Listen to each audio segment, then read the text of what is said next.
How are you today? I'm good. You got me on my third day of my COVID goatee. Yeah. Yeah, I've been shaving and I don't know why. Yeah, it seems people have either taken the Viking approach and have let it go full beard or are keeping it hyper focused or hyper shaved rather. I can't go full beard. It'd probably be silver and look weird. I feel you on that one. I have a whole lot more gray in my beard now than I ever did after a couple of kids and work and adulting and whatnot. Well, my mom was in her 90s in a nursing home and they had to lighten her hair because it was dark brown. Hmm. And my hair was not going great, but my beard was weird. Oh, yeah. See, I have my racing stripes on the side. Fortunately, the rest is still brown, but then coming in gray strong. I'm guessing I'm a lot older than you. Yeah, I'll be 39 in November. Yeah, only by about 22 years. Yeah. Well, I think that's fortunate for me because, I got to grow up reading your books. Yeah, thank you for that interview, that review, by the way. That was really nice. Yeah. I love it when somebody's reviewing my books and actually trying to see what they are instead of wishing they were something they wanted differently. You know what I mean? Yeah. When somebody reads a book and tries to get what the author's trying to do, that's a better review for the author. I'm And glad. I love that review because you hit on all the notes I was hoping the series would bring, and Relentless would bring in particular. Well, thank you. I'm glad to hear that. When I joined Roarbots like a year ago, and they said, who do you like? What do you want to do? What do you want to write on? And I've written on Picard and some Star Trek and some Star Wars. But back then I said, the real thing is I want to talk to Bob Salvatore when the series is finished. And so this is kind of a 30 years in the making. Why does everyone think the series is finished? The trilogy. Okay. Just the trilogy. So many people think it's the last book ever. No, I mean, that is certainly. I went on to Reddit and I went and I asked, because I've always appreciated when people went on and actually said, if you could talk to an author, what would you ask? And so I went on to Forgotten Realms subreddit and the Drizzt subreddit and said, what do you want to ask? And like by far and away, that was the overwhelming question is what's next, what's happening. It's amazing to me that after 36 books, 39 if you count the Stone of Tomorrow, and 44 if you count the Cleric books, and then of course all the short stories. Yeah, amazing to me. People still want more. It's really kind of satisfying. It speaks to the stories you tell. Like I've looked back and like it's been years since I've gone back and read the Cleric Quintet. I read that 3 or 4 times. Like some of those stories that you've written they tell such good stories, but then they also are just so rereadable. And it's one of those things like you can focus on different aspects or read different ways. And like, I don't know of any other authors or many other authors that really write things that really withstand. I'm trying to remember the review and if you mentioned it, but have you read Demon Wars? Yeah, way back. Have you read the newer Demon Wars books, the Coven trilogy that just came out? Oh, Child of a Mad God? Yeah. Yeah, those are exciting. I feel as satisfied about that trilogy as anything I've ever written. Do you think that's your favorite? I wouldn't say favorite. I think Dark Elf, Homecoming, and Generations both are the story I've been wanting to tell for a lot of years. Dark Elf is always going to be special. And the first Demon Wars series was special because I built a world.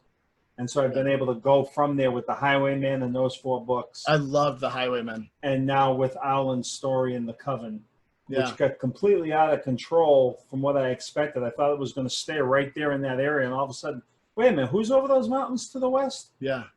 And that's where the Shokanai came from. In case you haven't figured it out, those mountains are the Rockies. And Fairy Spur is Mount Heavenly. Okay. And Loch Beag is Lake Tahoe. Huh. And the Shokanai, the reason why they look very Aztec and Mayan in terms of their language, temples, is because that's the LA Basin. Huh.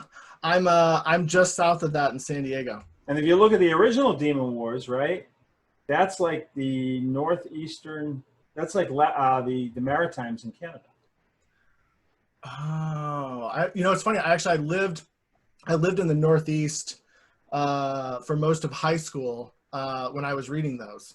See, I graduated in 2000, so yeah, because the original Demon Wars were right at the end of the 90s, right? I even got the Bay of Fundy in there. Yeah, the original Demon Wars were, I think, 95 or 96. Yeah. Was the first book. Yeah. And it ran for 7 books. Yeah. And then I went back and did the Highwayman a couple of years later and did those 4 books with Tor. And then I just went back again and did the Coven. Yeah. I'll be going back there too. Oh, the only question now is, well, I think it's been answered, is whether I'm going to get a publisher or whether I'm going to self-publish it. So But I think, but a publisher, there's one more publisher that I want to give a try to, because I've been very frustrated with this is off the record, right? We're not taping? It's taping, but I'll edit anything out you want. Like, it's just, I only have one option on Zoom to just record or not. Wait. Oh, I can hit stop. You want me to hit stop? Well, I already gave it away anyways. Okay, yeah. Don't even worry about it. I'll edit everything. I haven't been thrilled with the Demon Wars is a tough thing for publishers. Mm-hmm. Because when I'm writing books, everybody wants Drizzt. Yep. Okay? I didn't know if we were talking or not, because there's some things I can't say, other things I can. I'll send this and can edit out anything. Like, that's whenever I've done interviews in the past. No, like, don't worry about it. We're cool. Yeah. We're cool to date. I just contractually, there's only certain things I can say one way or the other on different issues. But Demon Wars is a tough sell for people, the same way that Landover was a tough sell for people when Terry was doing Shenra. Yeah. Because people want your main series. And having a main series is like being in a very successful band and then trying to launch a solo career or going to a different band. It's very hard to do. Now, the books have done well. They've all done very well. And what's really satisfying is that the people who read, like, the Demon Wars books, most of those people that I talked to prefer Demon Wars, prefer that series to Drizzt, or like it just as much. Yeah. That's really satisfying to me. Yeah. But it's hard for publishers to break through the Drizzt noise. Yeah. But there's one in particular now that I want to work with, and they want to work with me too, and that might break the logjam. Otherwise, I'll self-publish if I do more books. Yeah. And I also have to decide whether I want to do more books on anything, because I'm trying to find a better life-work balance, to tell you the truth. I took the first 4 months of this year off. That's the first vacation I had in 33 years. Yeah. And writing doesn't stop. It goes to bed with me. It gets up in the morning with me. I take it to meals. My wife is talking to me, and after about 5 minutes, she realizes I'm in the Forgotten Realms or in Corona or something. Yeah. It's an all-encompassing curse, if you will, and also a joy. Right. Well, and Holly mentioned you just had a grandchild. Number 6. Wow. All boys. Weird. Wow. I have a hockey team, so that's cool. I love you let the little one play goalie till he can stand up. But just lay in front of the goal. Yeah. I don't think any of the others, except maybe the 10-year-old, will be able to lift a puck anyway. So yeah. They're all little. Next time we go to Disney, it's going to look like kindergarten got out. That's fantastic. Well, congratulations. I've got 2 sons, an 8-year-old and a 5-year-old, and I can't imagine 6. That's a lot. Well, I got a 10-year-old grandson, a 2 4-year-old, a 3-year-old, an almost 2-year-old, and an infant. Wow. I have 3 kids. And yeah. It's pretty cool. And you're still in the Northeast, right? I'm in Massachusetts for most of the year, and I'm in California for the winters. Oh, nice. Well, if you ever find your way down to San Diego or even LA, I go all the time. I would love to. I'd love to tip a glass and say hello in person. I live in South Bay. In LA, South Bay? Yeah. Oh wow. Okay, you're like an hour and a half north of me. Where are you in? What town? North San Diego. Yeah, we go there all the time. I go there. I used to go to Mysterious Galaxy. Yeah. In fact, I still do, because there's a new one now. They moved it. They found a buyer. But I go to Mysterious Galaxy for every book release. That's awesome. If I'm in California at all, it's my favorite store in the world. One of. Although Gibson's in New Hampshire is starting to become a favorite for me as well. They're really great.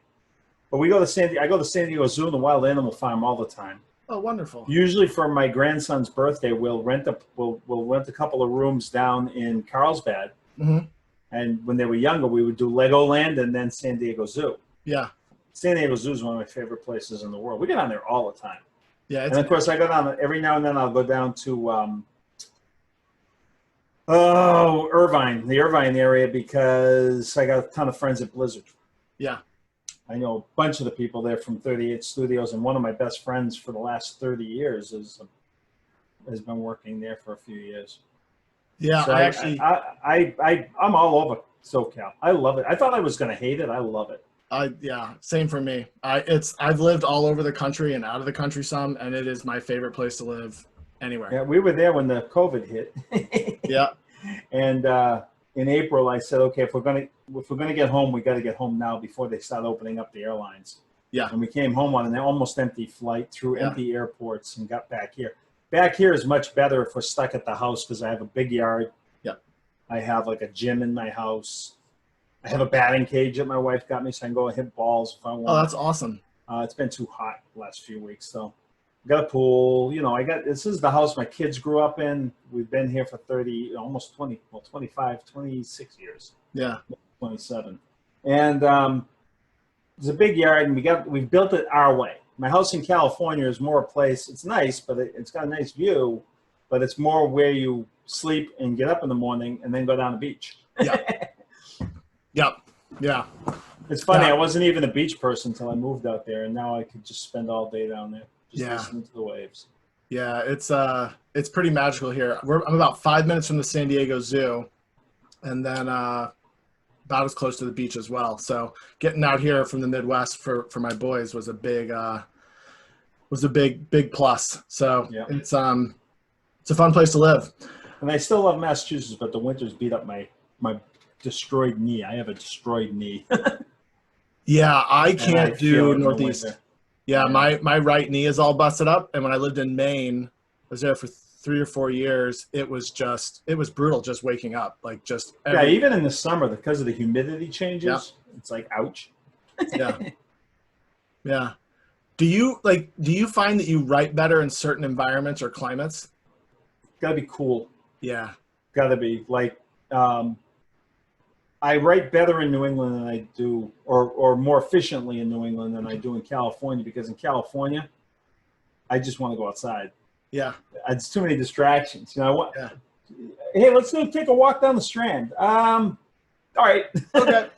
Yeah. But like in New England, one of the requirements is my office is cold. Yeah. Yeah, I'm the same way. Whenever I do writing or whenever I do any kind of really heavy content work, I've got to like make it cool, which is a little tougher in Southern California than anywhere else. I've determined that 73 degrees is the upper limit for creativity. I like that. I'm gonna quote you on that one. Do you have one of my favorite questions is, do you have any favorite snacks when you're writing, like your heavy writing? Way too many. Potato chips. Potato chips? Yeah. I also eat potato chips a lot when I'm playing D&D with my friends, or Warcraft with my friends, which really annoys them because the sound coming through the mic will kill you. Yeah, it's like you're eating the chip or the microphone is inside of your mouth. Yeah. I love the Northeastern, the Utz cheese balls. My favorite, just tiny little baked cheese goodness. Well, I grew up in a town that had Try Some potato chips. What was it? I grew up not far from the factory. Huh. And we could smell them cooking. Oh, that makes me. And we'd go down there. We were kids, and the guys on the dock would throw us these giant boxes. Here, run away! Pretend you stole it. That's and hilarious. we'd run away into the woods with these giant boxes of chips. And yeah, simple times. Well, tell me this. I've got lots of questions and things. Is there anything in particular you want to talk about, or you just want me to just start running through them, or? Nah, go for it. I'm sure I'll go off on enough tangents to drive you crazy. I'm good at that. I love it. So like one of my overarching questions is like someone who's been reading you since kind of the beginning is like, did you know where you were going when you started in 88? Like when you first published, like, or have like a hint or an idea, or like, I mean, we can talk spoilers, like how I love Tales of Redemption in general. And I love, like in one of your interviews, I wrote it down, you talked about how, you love it that, where is it? Oh, that the hero is going to fail. How do I make them fail? And it's not about where they were yesterday, but where they are today and how you make them realize that. And like like from the Crystal Shard to Relentless, just, it's unbelievable the amount of redemption. I mean, like from Artemis, Ivanal, like Drizzt, everybody. Like, I mean, how did you get there? I didn't get there when I started. When I Yeah. started, I was working in finance at a high-tech company in Concord, Massachusetts. And I was just thrilled that I was finally getting my name on a book. Yeah. I had started writing in 1982. I had written a manuscript, got a bunch of rejection letters, sent it back out in 87. That's the book that got me the audition for the Forgotten Realms, which was brand new. Yeah. So I just thought it was going to be a one book. I was going to get to write a book, and then I could go on and build my career. I had two little kids and a third coming. They didn't pay me a lot of money at all. I mean, it wasn't anything to live on. I had a good job, but I had a good career trajectory into finance in the service department at a major company. And I was doing really well there, getting promoted. And it wasn't until the Halflings Gem, which was the third book, came out, not when I signed the contract, because at the end of the first one, I realized how much I enjoyed writing it. Mm-hmm. So I put the two hooks in, right? Bruner saying, you got to come with me, after tricking Drizzt and into thinking he was dying. And Artemis and Trury showing up in Bryn Chandra and Regis seeing him and freaking out. And I didn't even know who Artemis and Trury was. He was supposed to die in the next book. I just threw those two hooks in because I was hoping they'd give me a second book. It was kind of fun. It was a little extra money for a young family, and we were struggling, like so many, right? And then they picked up Streams of Silver, and that was supposed to be the end of it. But then they advertised the third book, Halflings Gem, but they advertised it under the name Pook's Revenge. Pook's? Pook, Pasha Pook. Yeah. Remember Pasha Pook? Yeah. Pook's Revenge. Huh. And they advertised the third book before they had signed me to a contract. That puts you in a good position. And so I got a new agent. Yeah. And I said, let's get a little increase here. And they increased the back too, as well. Just a little bit in percentages. Still wasn't going to be making a living. And TSR, my editor there, Mary Kirchhoff, was saying, don't quit your day job.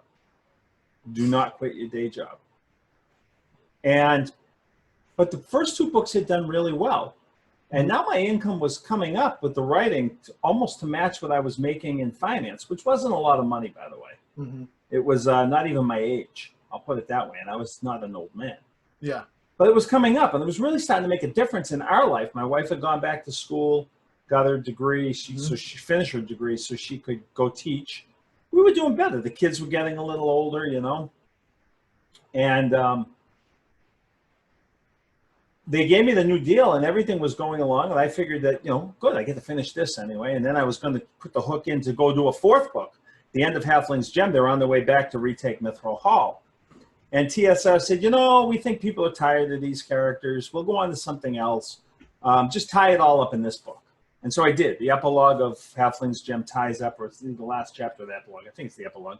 Ties up the retaking of Mithril Hall. Yeah. Which was supposed to be, which I had planned for book 4. Okay. Okay.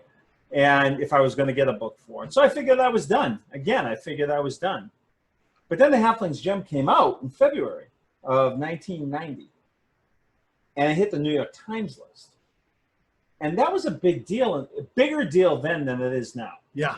Because back then, if a book hit the New York Times list, especially a paperback, it wound up in supermarkets, it wound up at Kmart Reader's Market, it wound up in drugstores.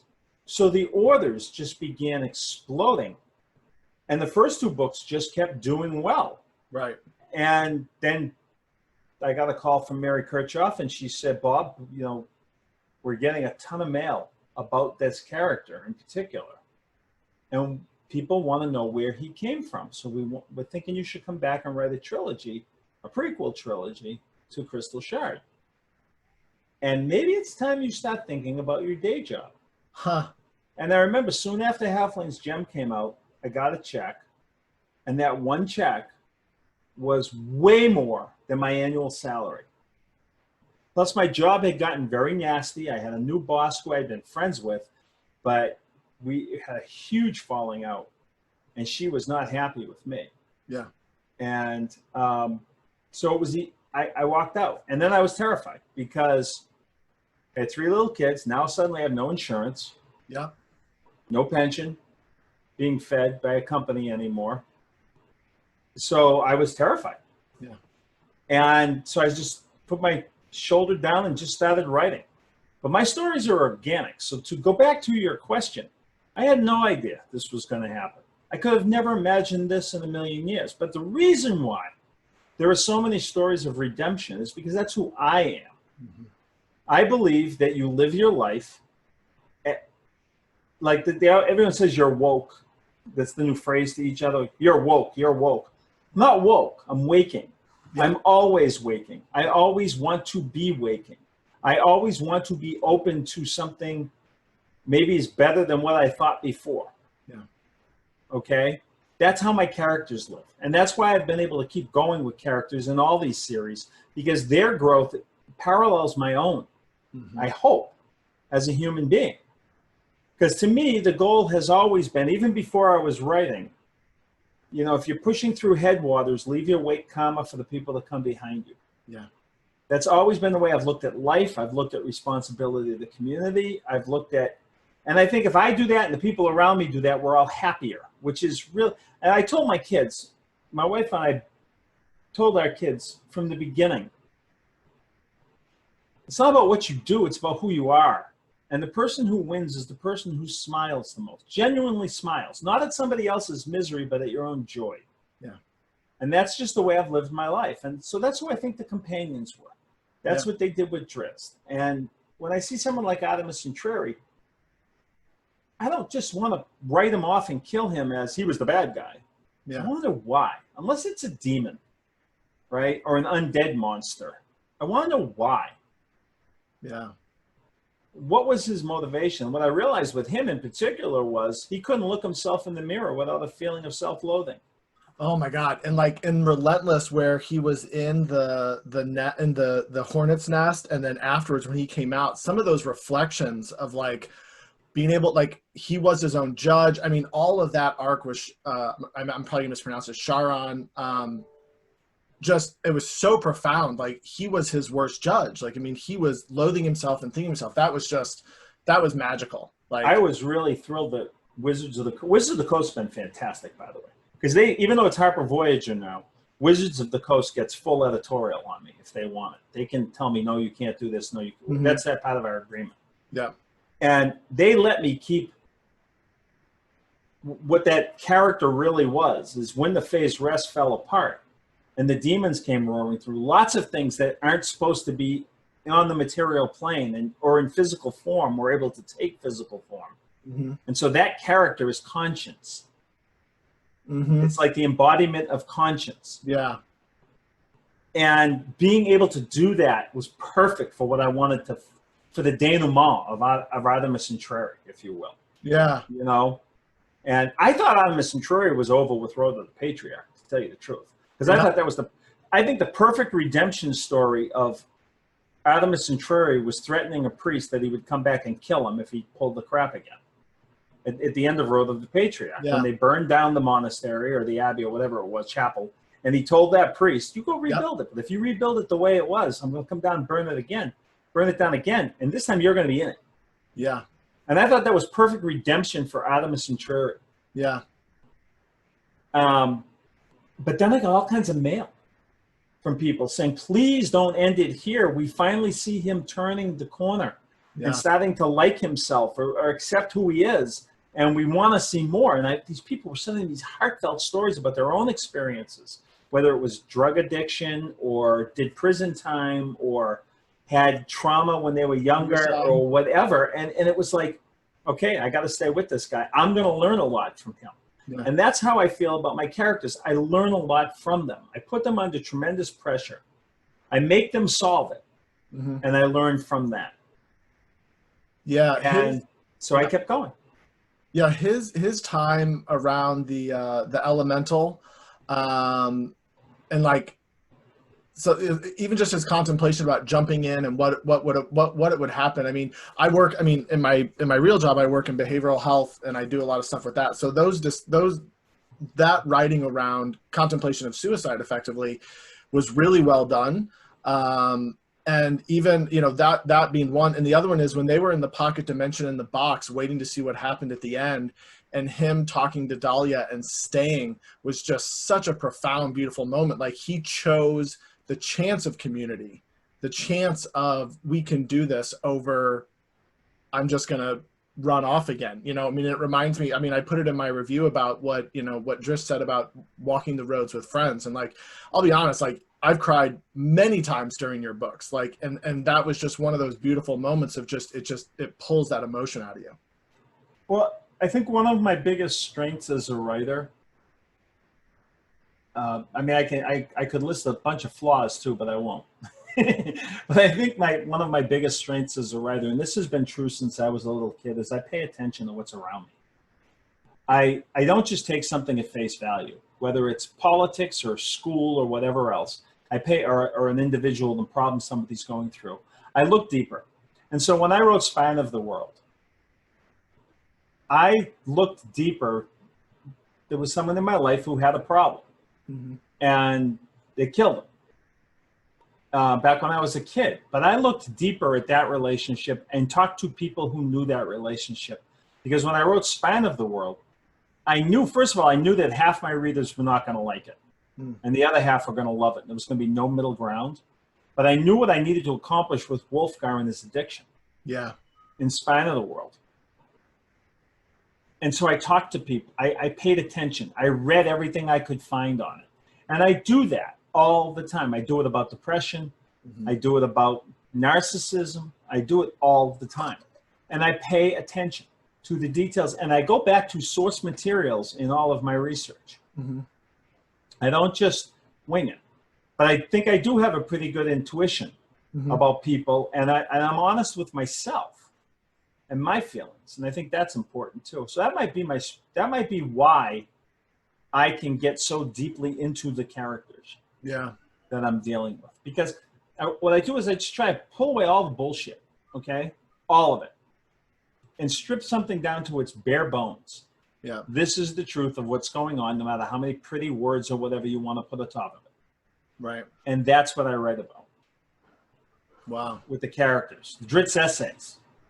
People are saying he's really being preachy. He's not being preachy. He's not talking to you. He's talking to himself. Because he's trying to make himself a better person. And he's not always right either. I actually had a question about like, I called them the meditations, but like, have you ever thought about doing a compilation of all the meditations? Like, yeah, forever and a day. Want some help? Like, I mean, no, like, Watsy won't do it. Huh? TSR and Watsy wouldn't do it. TSR did do it once for some of the early books for the one of the Drow box sets. Maybe it was the Menzel Burns M one where they put a few, but there were only a few then. Yeah. You know, we've talked about it. It would have to be done correctly. But yeah, I've been thinking about that ever since I read Paul Goat Allen's review. I think it was of the Companions. Paul used to be the reviewer for Barnes & Noble. And he wrote a review called The Tao of Drizzt. And he talked about that. And I was like, I should put those together sometime. And, you know, I would love to do it. I think we're getting to the point where even though I may go forward. I'm still, even from the last time, I still wrote the 3 books after that weren't with the official Legend of Drizzt. I think we could do it now, even if we cut it off at Hero, which was the last of the TSR Watsy books. I think you could. I mean, not only that, but we've got enough material now to fill a book. Yeah, it's 100,000 words of essays. Yeah, and I mean, some of those, like, I've gone back and reread some of them. Some of them I've got, like, tabbed and go back and look at. And, like, when he was running from the retriever, I mean, just the clarity of purpose and the clarity of what he needed to do, and that his, like, releasing his corporeal form, it was just, I still get goosebumps, like, from that. Like, I mean, just that whole arc. And then, yeah, I would love to see that. I'm sure you've got more than enough people to help, but pulling something like that together, you've created an approach to life that I think a lot of people, myself, I mean, specifically, I can speak for myself, like how I approach things, how I look at things. I can look back at my life and look at your different series as bookmarks in what I was going through at that time. That's how I feel about my books. Yeah. When they put the short stories together in the collection, the collected stories of the Legend of Drizzt is what they call it. It was an anthology. All my short stories I had done for Dragon Magazine or as extra chapters in some of the earlier books for special editions. When they put that together, I was supposed to go through and read each one and then annotate it. What was I thinking, and doing just a page about each one. And when I did it, I could remember exactly where I was, exactly what I was thinking, and why I wrote the story. It was like looking at photo albums. It was very cool. But yeah, I get a lot of that. I think there are a lot of people of like mind, and I've tapped into that. Yeah. It didn't plan it to be this way. I didn't even do the essays in the first 3 books. Yeah. They started with Homeland. So much texture to it. They started with Homeland because I wanted to write the story of Drizzt from first person, and then I realized that would be hard if I do it when he's born, right? And that'll be hard to do the fight scenes I like to do. Yeah. If I read it in first person. And plus, Roger Zelazny already set the bar way too high for me on first person with Amber, because you can't do first person better than that. Right. So I just decided to add those little sections, and I did it. It was kind of a whim to do it, And then I went back later and put them in the first 3 books, I think for the Science Fiction Book Club edition, or it was for the first compendium edition that they did. I'm not sure which. But yeah, they've become a real important part of the series to me. And I can't even tell you how many hundreds of emails, PMs, letters, or just encounters I've had with people who talk about them like that. Some people don't like them at all, don't even read them, which is fine. Other people love them. Yeah. And that's the first thing you learn when you're writing books and they're getting out there and people are reading them, is how different the reader experience is. Yeah. Like, I've got people who read my books and think it's just popcorn entertainment. And I'm not saying that as a pejorative, because I think that's great. If you're buying a book and it gives you 8 hours of just popcorn entertainment, then you got your money's worth. Yeah. I got other people who are telling me they read them as diversions, like soldiers in the field. They'll read them as diversions, so they don't have to think about what they're doing. Yeah. At night, they don't have to think about what they have to do the next day, that type of thing. I've got people who read them and tell me it's changed my life. Or I had cancer and Drizzt gave me the courage to fight on. Or I was in prison and I read these books and I'm never going back to prison. Yeah. Thank you. Or I had drug problem. You hear these things. I had no friend. My wife started crying once. We were at a book signing. A guy comes up to me and he says, I had no friends in high school. I was beat up, and he was crying. She started crying. I'm starting to cry. He's telling me they became his friends. Yeah. And that's the incredible privilege of being a published author, is most authors will hear stories like that. Yeah. Because something you did, and you have no idea how you did it, by the way. I could go teach my classes on writing or whatever, but a lot of this is just, it's instinctive. You just do what you think will work or what you want and hope other people catch on. But most working authors have heard from fans those types of stories. They've also heard some pretty nasty stuff with the internet, but that's a whole different argument. Who cares, right? Yeah. You don't write your books for people that don't like them. You write them for people that do. Right. But that's the privilege of being an author or a creator, or an actor, or an athlete, a sculptor, a painter, whatever. That's the privilege of it, is that your work can touch someone. That's the privilege of being a school teacher. Yeah. Right? How does a school teacher feel when a kid comes back after 10 years and says, you changed my life? Yeah. That's how I feel when I get those letters. It matters. And again, it makes the world a better place. If I made the world a better place for them, their letter makes the world a better place for me. Right. And that's the whole point of being here. Yeah, absolutely. I did have one specific, well, I have a specific question and a general question about Relentless before I have a few others, but like, where was Zach's soul? Like, it's again and again, it comes up. Like, it was one of the most commonly asked questions on Reddit. And then when I talked to my friends, everyone was like, that was one of the things they really wanted to know, is where it was. I mean, if you can't tell, you can't tell, but like. Oh, I can tell you. Okay. I can tell you that you'll never hear it in one of my books from anyone who's not an unreliable narrator. You will never hear it in one of my books from anyone. All right, I'm going to have to unwind the double negative. Okay, here we go. I'll unwind it for you. When Drizzt found my Leaky, what did he say? He didn't feel like he had found a god. Right. He felt like he had found a name to put that on that which was in his heart. That essence. So in essence, Drizzt is agnostic. Yeah. He hopes and believes there's something better, but it doesn't matter because it's his conscience that matters for this existence, this experience. In the first book of the Companion's Codex, Drizzt and Catti-brie are arguing about orcs. Yeah. And Drizzt says, how do we know they're all evil? You people thought Drow were all evil. We're not. And Catti-brie says, Myliki told me they were. What did Drizzt say? Myliki's wrong. Yeah. I remember that. The gods in the realms, are they gods or are they superior beings that use humans as pawns for their own purposes? Yeah. I mean, it's like they're sending out travel brochures to the afterlife. Yeah. Think about it. Well, and then what you did with Loth on, oh my God, just such unbelievable storytelling of like having them go back in time and see things linear, that like part of the corruption was the inability to see things as they, that was just, I mean, it's not often, I've read a lot of fantasy in my life. It's not often that my mind just goes, holy shit. But that whole arc around Loth and like the higher being, that was just unbelievable.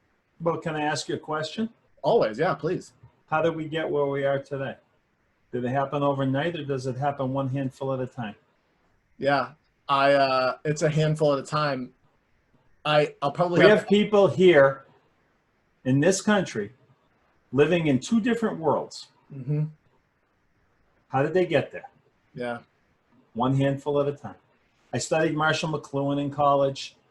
After I discovered Tolkien, I became a communications media major, and all my electives were in literature and communications theory. Marshall McLuhan's theory of numbing came through to me loud and clear. I've watched it. I've looked for it ever since. And basically, it goes like this. Rhett Butler says, I don't give a damn. And people jump up and leave the theater in protest. And there's outrage, and they want to shut the movie down. Which is hardly the worst thing about Gone with the Wind, by the way. But that's a different story. Yeah. The next movie, somebody says, damn. And some people get up and leave. And others go, harumph. Right? Then it happens again. And now nobody leaves, and they're like, oh boy. And now it happens again. And now it happens again. And now it happens again. And pretty soon we're on to George Carlin's 7 words. Yep. And that's very human. That you accept a level of normalcy, whether it's language or anything else, and then the people who want to shock you have to go a little higher. Yep. And then you'll come up to there, and if they want to keep your attention, they have to go a little higher. Because anger lights up the same parts of your brain as pornography. Mm-hmm. It becomes addictive. They addict you to anger, and they keep moving you up the ladder or down into the hole, as I call it. Yeah. And so that's where that all came from. That's very relevant, I think, to the world we live in, not just the whole world, and not just now, but throughout history. How people get pulled to places they would never be that person. They would never have been that person 10 years earlier. Yeah. And that's something I think we're seeing over and over again. I mean, I even know in my own family and friends, there's people that I never thought would get to where they are, but they are. You know, and I think one of the things that really struck me about Relentless is like, so I have a couple of like timing questions. So when did you finish the manuscript for Relentless? Oh, probably about a year ago, maybe the fall of last year. Then it was just copy edit stuff. I mean, and I'm sure you've seen it from Wizards of the Coast, but I wanted to just briefly read one of part of their statement they issued. It said, throughout the 50-year history of D&D, some of the peoples in the game, orcs and drow, have been two of the prime examples, have been characterized as monstrous and evil, using descriptions that are painfully reminiscent of how real-world ethnic groups have been and continue to be denigrated. And then they go on to say how they're changing some things. And Relentless could not be more timely in that. I know, isn't that weird? unbelievable. I read that and I'm like, there's no fucking way that this is written like a year ago. Like, it was actually 4 years ago when that was all plotted in Relentless, and I started this path with the companions, and I'll tell you why. First of all, you've read all my books. You know them probably better than I do at this point. Very unlikely. I'm old and forgetting everything. I defy you to show me a place in my books where the omniscient narrator calls the drow evil, or where the drow are more evil than the other races I portray. Yeah, no, that I agree with. You'll say the biggest example would be the raid on the elves when Drizzt was a kid or just coming of age, right? Yep. How evil is that? Okay, I will counter that with Prisoners Carnival in Luskin, where they are torturing people on a stage to cheering crowds. Those are humans. Yeah.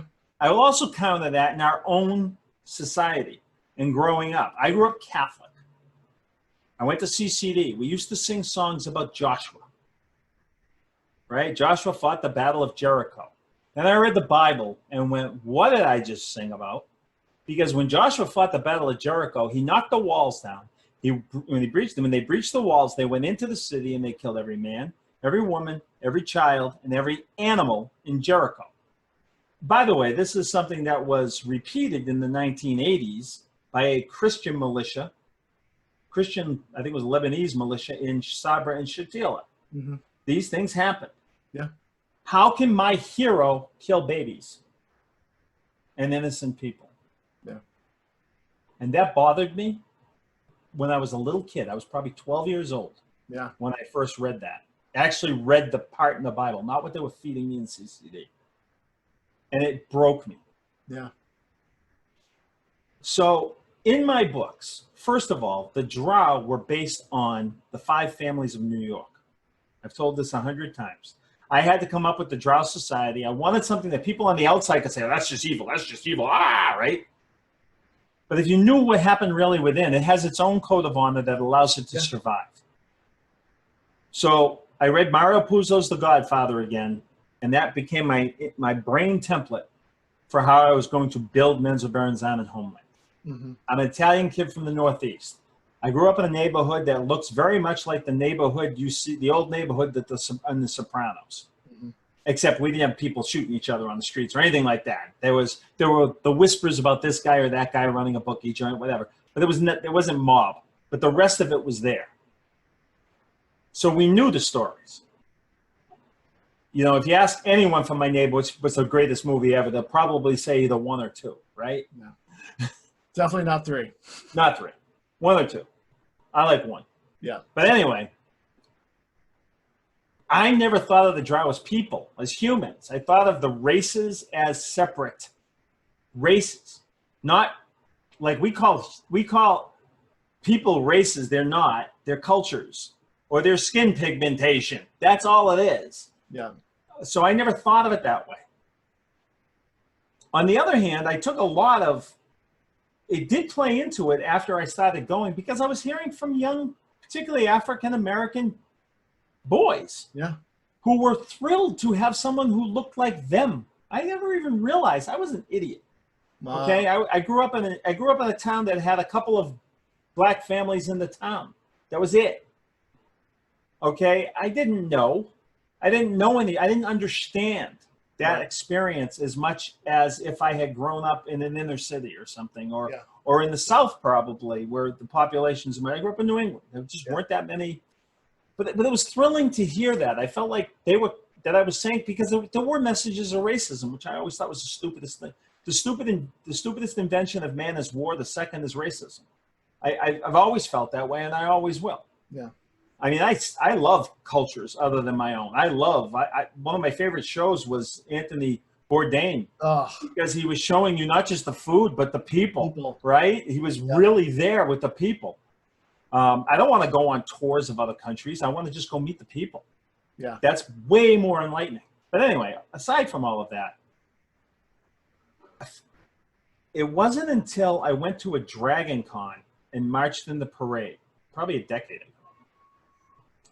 And there was a group there of cosplayers called the Darkened Facade.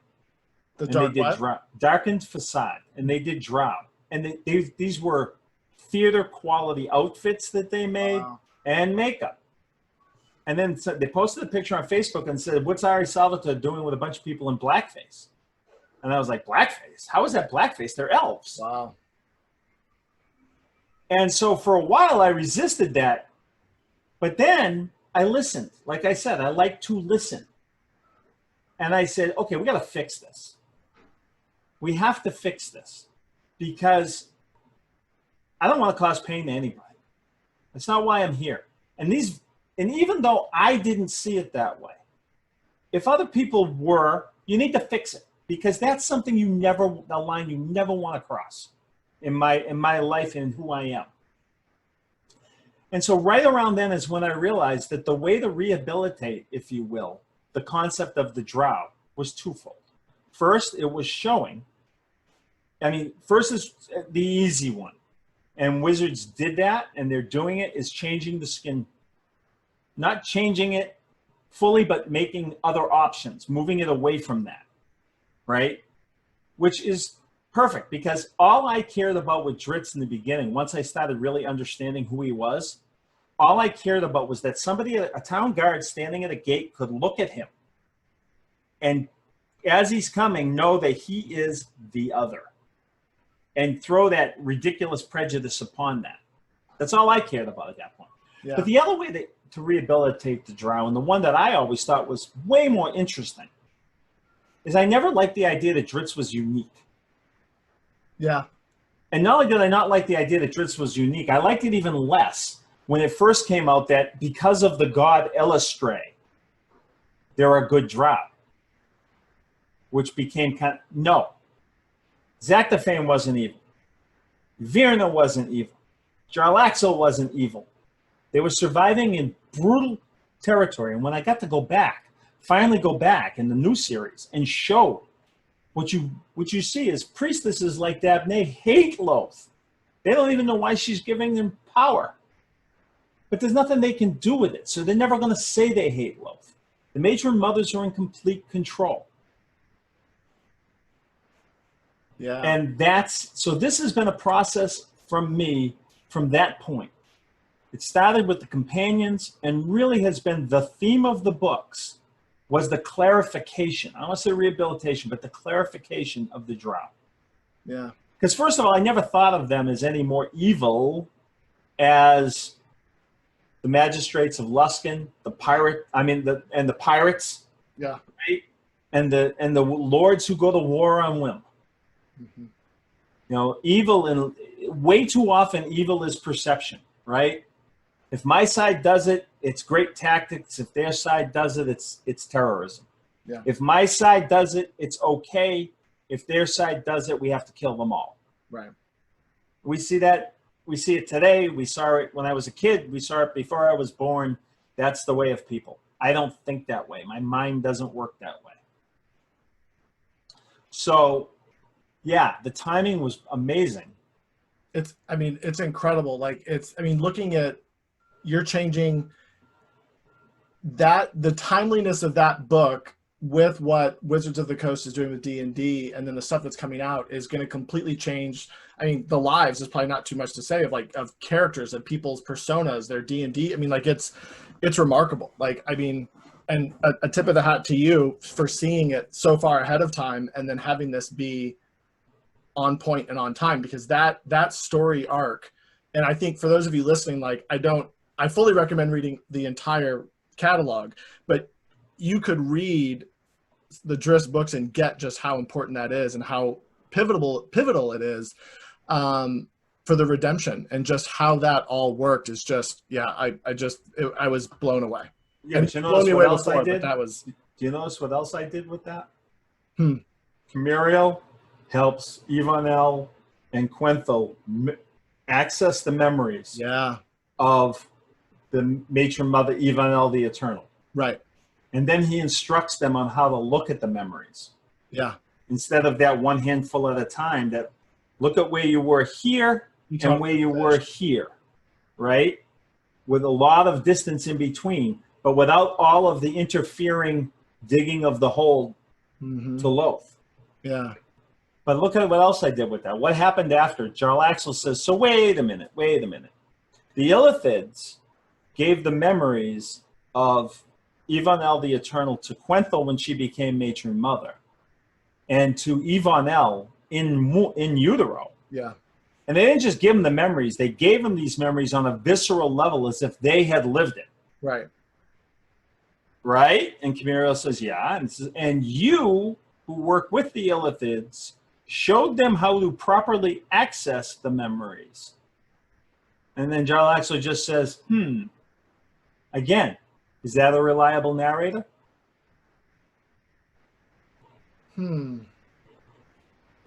Interesting. Okay.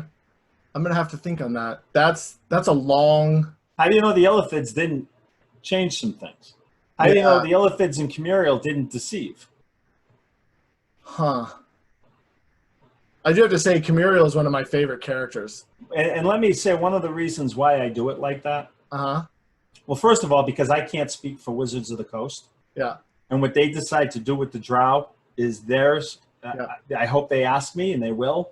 But that's not my choice to make, and I certainly can't do something like that in the book. Right? But the second thing is, when you look at the history of the realms, it's fantastic. I mean, Ed Greenwood built an amazing world. Yep. His whole life's work for most of his life was the realms. Yeah. But even Ed's stories come from bards.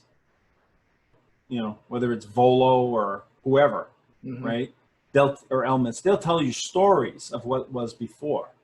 And that's interpretation. So if you look at the timeline of the realms, Menzoberranzan started in something almost like 4,000, negative 4,000 from the current timeline. That would put it as old as our pyramids. Yeah. With all the work we've done, with all the archaeological tools we have, we don't really know all that much about that time. Yeah. A lot of it is inference and supposition. And go back even further, go back even beyond those pyramids. We know next to nothing. We're learning more all the time. Yeah, I mean, last week they found a quasi hotel that had been used 30,000 years ago by traveling tribes that would come and stay for a while and hunt and then leave. Like, and then there's the one that they, oh man, what was it in Pakistan where the similar like treasure trove, and they have to go in and be guarded at times to keep them. I mean, it's just we know so little. So you know, I mean, if the realms thing says this happened 5,000 years ago. How do you know that that's the same city even that they have now or the same location? Maybe there's some missing history for about 300 years where they moved. Yeah. Maybe the time is just wrong because they didn't know it. Yeah. And so, yeah, but for me, the whole point was, and I don't know if this holds for orcs or not. This will be up to for WotC to determine. It's not the drow. It's the meddling god figure, who happens to be a demon, who brought them into darkness. I mean, Hitler brought the Nazis to darkness. Yeah. Right? And history is full of people who brought societies to darkness and then ruin. But that became a really important point for me to get going in the books after I realized that time, and then the times are changing.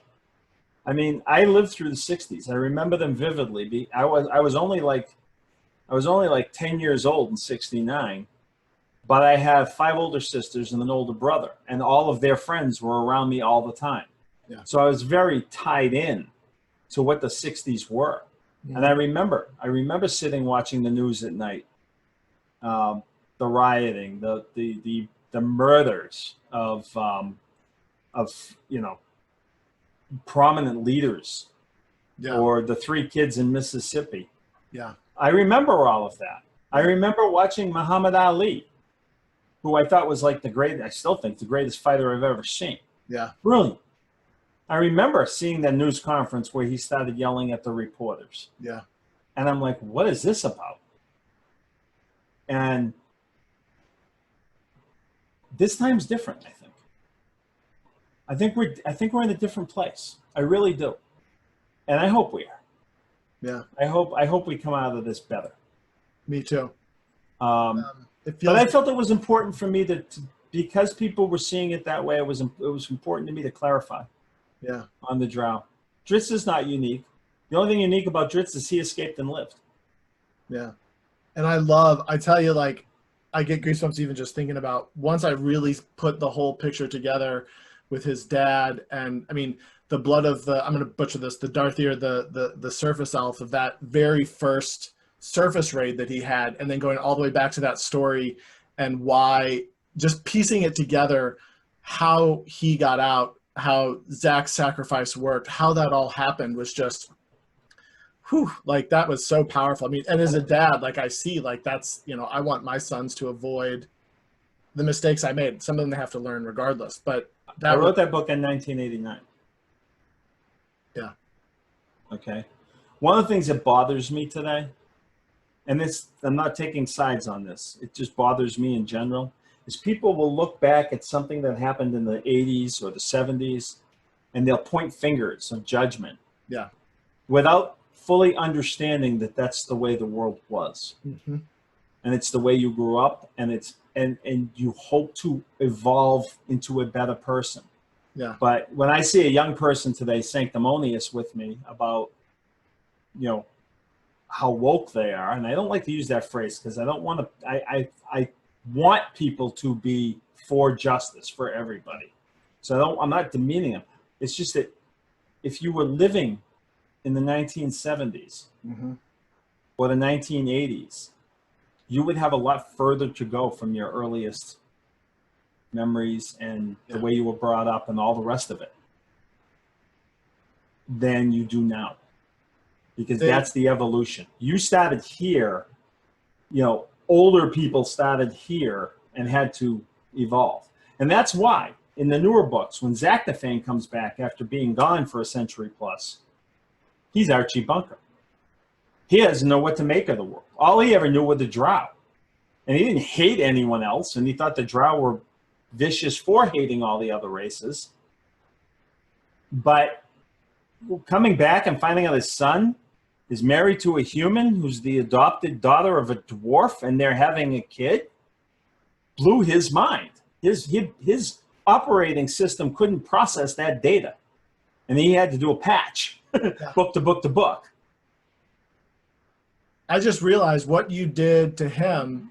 You gave him the ability to basically live forward, and for Quenthel and Ivanel, you had them live backwards, but you gave them both the benefit of seeing without each step in between. So, you got to see clarity. Oh my God. And then they got to see, oh my God, but they both ended up at the same place. One looking forward, one, others looking back. I just had that epiphany. That's clarity. Wow. That's amazing. Huh. When I started writing, I turned in the first draft of the Crystal Shard, and Mary Kirchhoff, one of the best breaks I ever had. Mary Kirchhoff was my first editor. And she's tough as nails. We're the same age. She's as smart as anyone I've ever met. She's tough as nails. She takes no crap from anybody, right? And she's also warm and wonderful. She's a full person. My wife and I just adore Mary. Yeah. She looked at the first draft of the Crystal Shard and said, "You don't have a single prominent female character in this book." And I said, 1988. Yeah. 87. 87, before it came out. This is when I wrote it. Okay, yeah. And I said, well, it's a frontier town, and I'm thinking back to the old Westerns I used to see, or the older style fantasy, where the only women in most of the movies and most of the books were chicks in chainmail, which is ridiculous, or damsels in distress, which a concept I don't like either. Yeah, I love the warrior queens as an aside, by the way, for the dwarves. Like, that's just perfect. Yeah. Fist and Fury? Yeah. Also a polyamorous relationship. Yeah. Those dwarves, they're just trouble. I love them. So Mary beat me up on that.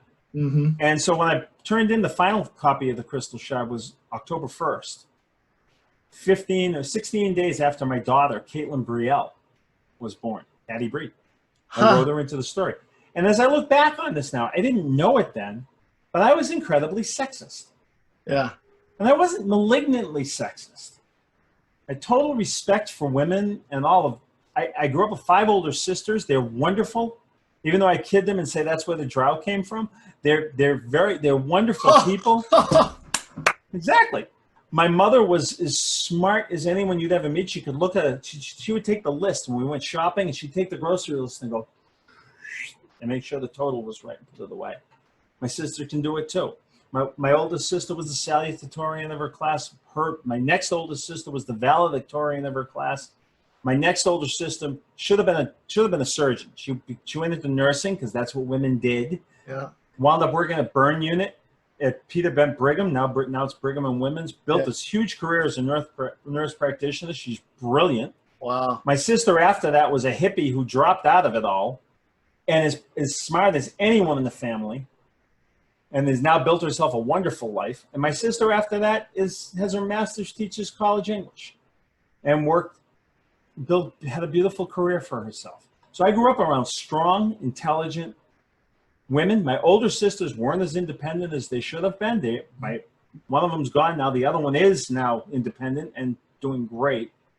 But they were all curbed. And it wasn't until after this was in 1987. Mm-hmm. It was way after this when people started having the conversations. And my sisters actually told me what they had to go through and how it made them feel when they went to work or when they went to college or when they were smarter than the boys.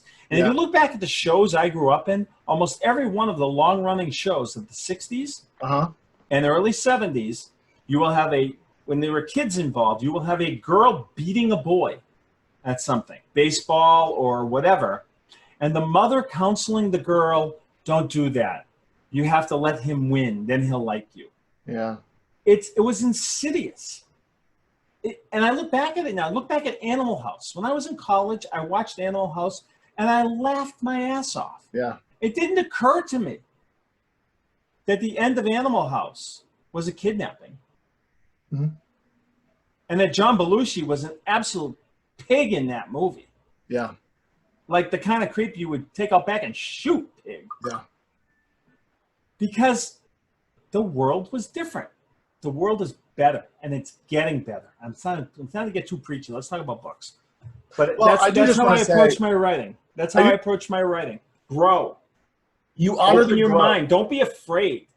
And like I have that like on my notes here is like, because what you're talking about, and we're talking about both for you and for your characters, and I can say for me as well, and something that I don't know if I avoided or what for a long time, but we have to honor the growth, because the thing is that the views and attitudes that we hold now across the board in 30 years, most of them are going to be outdated, outmoded, and there's going to be new ways of thinking that are more inclusive, more accepting, et cetera. And I think that's one of the things that, like, I talk to my friends who are millennials or younger, and I talk to them, I say, look, this isn't like, I mean, I'm 38, I'm not that old, but to them, I'm ancient. But I say, like, it was different. That's okay. We want it to be different in the past. The key is that we're honoring the fact that we're growing and learning. Absolutely. And people can grow and learn, and then we work together, because there's experience that I have that you don't. And here's the best part: I tell them, there's experience you have that I don't. And so I said, that's where the magic happens, is where we start to get those and blend those together. And like that, honoring the growth is something that, like, you know, when I look at your total books and I kind of look through everything from the 80s all the way to now, like the 1,000 Orcs, the where is it? The Hunter's Blade trilogy. That was there was so much anger and you know, fighting, and the mentalism of that book was just tremendous. Like, of how they worked through the book, how they did things, how they tried to fight back. And like, that's one of the things I look at, like your series of like the emotions they bring out. And like, as I look at this most recent, when I went back and read, I got the screener for yours, or the preview for yours, and then for Relentless, I went back and reread the first two. So I was trying to get them all together. But that ability to honor the growth, and to even see a matron mother come around, and even see them talk about, well, we understand the truth, And then, there was something, was it Camuriel or was it Jarlax? It was something to the effect of like, but how you share that truth is what's going to matter, or how they shared it to the other drow. And I think that gets back to that lesson of like, what do we really know? Like, what did the Illithids do versus what are we sharing? What are we pushing out there? That honoring the growth is a theme that I think I consistently see in all of your writing, is really like your characters. It's redemption, but it's ugly. It's dirty, it's bloody, it's hard, it's emotional, and there's loss every single time, because that's what that full expression is. Like, that's the growth. Yeah, absolutely. And we're on exactly the same page. I remember I was on a local board, mostly local people I grew up with, like the next door type boards on Facebook type of thing. And one of my friends, who we disagreed quite strongly about a lot of things now, was talking about the incident in St. Louis, where the guy came out with the AR-15 and the woman had her pistol and she's waving it around. And all I said was, if they had come out, it's a hot St. Louis night, day. If they had come out with a case of bottled water, yep, just handed it out and talked to the people, they'd have been safer. Their property would be safer forevermore. And they might have learned something. And maybe the people they were talking to would learn something. Yeah. And they were, oh, yeah, right, that's how it works. That's how. Well, I'll tell you a story. One time I was in Boston with one of my kids, and he was young at the time. I don't remember which kid it was. I'm old. I'm forgetting things. But we were on the subway coming out of Boston. And a couple of stops before us, these three guys got on the subway. Three kids, early 20s maybe. One of them was just enormous, huge guy. Could have snapped me like a twig, and I'm a big guy. Okay? And the other two, and they looked tough. I mean, they looked like they walked off a movie set of the Warriors or something. These looked like three tough kids. Yeah. They sat down and they were talking to them. I didn't think much of it, but I could see my son was getting nervous. So I got up and I walked over to the big guy who had these amazing tattoos. And I said, that's incredible art. What is that? About a half hour later, or 10 minutes later, we still hadn't gotten to our stop. And my son and I were sitting with these three guys, and he was telling us all about his artwork. All people want is respect. Yeah, they want to be seen. All people want is people to approach them with a modicum of respect and decency and a willingness to listen to them and talk to them. And that's how I live my life. I don't live my life scared. Yeah. I refuse to. Yeah. Maybe I'm wrong, and someday somebody's going to shoot me in the head for it. But I'm not going to live my life locking my car doors, wiring it up to a battery to kill someone if they dare break into my car or whatever it is. Yeah. It's not how I live. I refuse to live that way. It's not worth living that way. I moved to St. Louis. I grew up in St. Louis for part of the time growing up, and I moved back there in 2014 with my sons 3 weeks before Mike Brown got shot. Yep. And Mike Brown was shot, and then 3 weeks later, Von Derek Myers was shot 3 blocks from our house. And kids went to city schools, and like we talked. I mean, I took them out to the protest to say, we went and we talked to police officers, and we went and talked to protesters. Yep. And like I wanted them to understand, first off, everyone's human. But that same thing that like, how are we really valuing life? How are we valuing humans? And it's a hard lesson. And it makes me happy to know that you're teaching your kid, the same thing, back then. It's just so important. I mean, yeah, I have a few more fan questions. So first off, Vector Prime, my favorite Star Wars novel, hands down, all time. Like, thank you. Just the scene I love the most in that is Han and Chewie driving through the asteroids. Yes. I had so much fun. I was laughing like an idiot right in that scene. That book. I've gone back and read that a few times, and there are a few friends of mine that have not read it, and I'll send them a copy. I'm like, if you like Star Wars, I'm telling you, this is how it should be written. But that writing that scene, I have kind of two questions. One is, what was the hardest scene for you to write, either from an emotional perspective or from the publisher didn't want it? What was one of the hardest scenes you've ever written? In that book, or in general, anytime, at any point? The hardest thing I ever wrote was a book called Mortalis. It's the 4th book of the Demon Wars series. It wasn't even in the original. My thought was I'd do 2 trilogies, but I had to add the bridge book, and that was Mortalis, which takes place during a plague in the world of Corona. Go figure. See, I'm sent here from the future to save. I can tell that. But I was writing that book while I was watching my best friend, my brother Gary, dying of cancer, and he had pancreatic cancer, and it was a death sentence in the late '90s. It had been a brutal year, and that book was cathartic for me, and I was just letting everything pour out onto the page. Yeah. And I remember, though, when I sent it to my editor, I said, look, either this is really good or it's self-indulgent crap, and I'm too close to it to know which.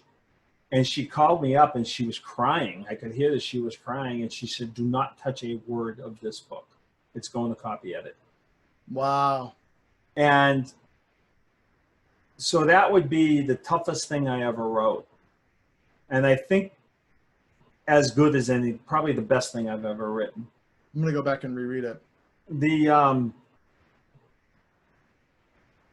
Coven, when I wrote the first book in the Coven, there is some sexual violence in it. Not graphic, but there is some, and my editor wanted it all taken out. But I like to write true to history. Yeah. And this is history. It's awful history, but it's history. Yeah. So that was the biggest fight I ever had. Well, not the biggest. Biggest fight I ever had was with my second editor on the first book. Yeah. Because he didn't want me to change point of view. And I argued, the old rule in writing is don't do point of view shifts. And I do them all the time. Yeah. And he said, you can't do that. You'll confuse the reader. And I said, were you confused? And he said, well, no, but I was trained. And I go, that probably makes you more confused. Yeah. My audience grew up with television. Television is nothing but point of view shifts. So that was the biggest fight I ever had. So that's, those are the three instances that come to mind.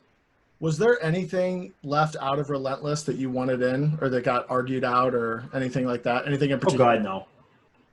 God, no. My edits on my books are this big. Never more than that. Yeah. The only time a book got edited that pissed me off was the Cleric Quintet. No, I'm sorry. It was Spine of the World. Mm-hmm. Because my editor changed the names to make them more Realmsian, but didn't tell me. Ooh. And I went to a book signing, people talking about characters. I had no idea who they were talking about. And I just don't think you do that. I let him have it big time. We stayed friends, and he stayed my editor. But that was, and I think when I was doing the Cleric Quintet, I found out that the way they were editing it is my editor would have it, and they had a bunch of people sitting around the gaming table who were reading it. So there were like 8 editors, and I said, if you're ever going to do that to me again, I'm done. I'm quitting. Yeah. Because that's not the way books work. But my edits on my books are tiny.